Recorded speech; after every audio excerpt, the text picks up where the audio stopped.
Magandang araw sa inyong lahat at ito po magsisimula ang ating araw dito sa Intramuros. At yun nga po may inatinan tayong wedding. Ayan, nandyan po tayo, papasok po tayo ng St. Agustin.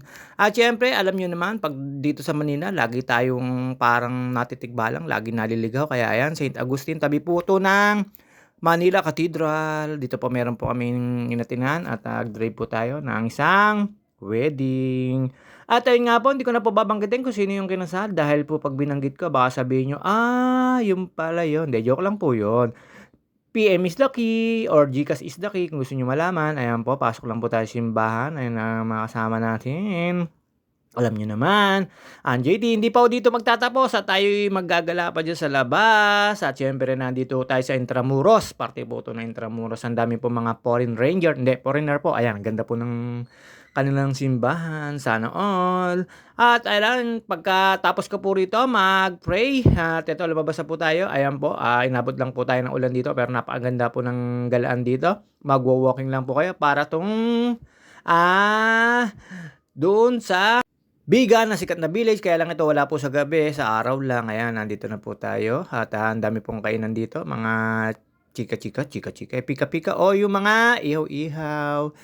Syempre, street foods, sa madalit salita. Ayan, dami po nag-walking kasi po ay Sabado ngayong araw. At yun nga po, dire-diretso lang po tayo paggagala dito hanggang sa tayo ay inabot po ng malakas na ulan dyan. Pero ang sarap pong gumala. Ayan, nakita nyo naman po. Ang bilis na to. Ayan, diretso pong yan ay papunta po yan ng Manila Cathedral. Pero ito po ay bawal ang sasakyan. Nakita nyo naman po, tao lang po talaga yung mga naglalakad. Tayo ay nakatambay lang po muna dito habang nag-aantay po tayo ng sinamahan. At syempre, matagal po yung misa. Habang naggagalat, nagtatambay po tayo dito, ang dami ko po nakita mga foreigner at may mga agent din po dito. Hindi ko po alam kung agent Agent po ang tawag sa amin, mga nag-aalok ng mga gagalaan at meron po mga ano dito, tawag dito yung kalesa para po nga kayo nasa Bigan doon sa village. Pero madalang po yung kalesa rito. At malimit na po dito ay e-bike. Kaya nakita niyo naman po yung mga ano nila, enforcer, nakapang tawag dito yung mga sinauna, mga praile pa ba yun? Basta ayan, nakakatuwa naman pong tignan sila. Syempre, ayan, bantay sarado po nila yung mga naggagala po rito or mga turista. At syempre, alam nyo naman, puro ka syempre, JT. Ayan, umulan na po. Medyo malakas po yung ulan dito sa Manila. Pero ayan po yung lalakaran nyo pagka nandito po kayo sa Intramuros na to. Meron po dito yung Port Santiago pang gagalaan. May Luneta, magkakatabi naman po ito. Ito ay Intramuros. Hindi ko lang po alam kung anong tawag nila dito sa village na to. Basta ayan, puro sinaunang bahay din po at yung lalakaran nyo, nakita nyo naman po, bricks pa.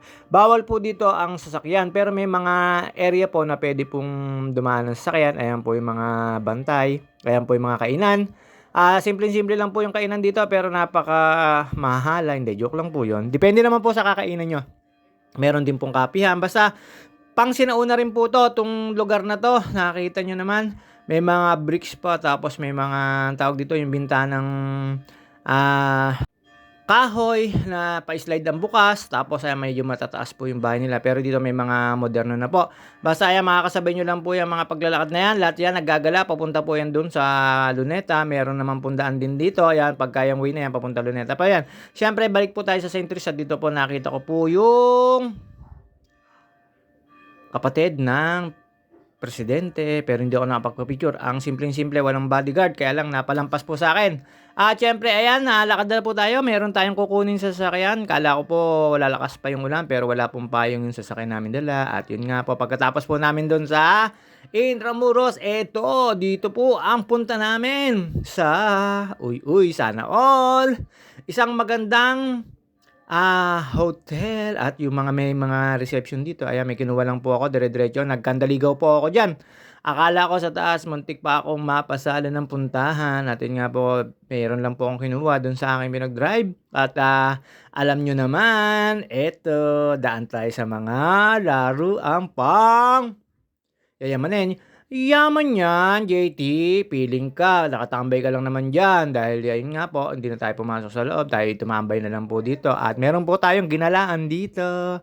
Wala naman pong entrance dito. Basta pumunta lang kayo. Tapos eto, pwede kayong mamili dito. Ayan, pinaka-mall nila, kung tatanungin niyo po ako, kung saan ito ay makikita niyo mamaya sa location tag. Ayun nga po, eto tayo ay lakad-lakad lang po tayo diyan kahit na medyo nananakit na yung ating kabintian diyan sa paglalakad dun sa Intramuros. Eto tayo ay lakad pa rin ng lakad dahil napakaganda po talagang tumambay dito. Ang dami ko pong pinuntahan dito na pinag-ikot-ikot ko po, napakalaki po pala nito. Tapos, yun nga ho ay may mga kainan dito na Pangmaza, ayun nga po, diretso lang po tayo diyan tapos dumiretso po tayo dun sa kainan ng donut kaya lang po hindi ko po kursunada yung donut kaya naghanap pa ako ng iba at bumalik ako dun sa aking pinuntahan na yung Bubuyog. Ayan, tumikim lang po tayo diyan ng donut pero napakasarap po ng donuts niyan. Dito po yan sa may hotel na yan. Sa lahat po na nakakapunta rito, alam po nila yan. Ayan, eto nandito na ho tayo sa Pangmasa, mga ka-JT. Siyempre, dito lang tayo. Di naman tayo pwede doon sa mga pangyayamanin. Tambay lang po tayo dito sa lobby.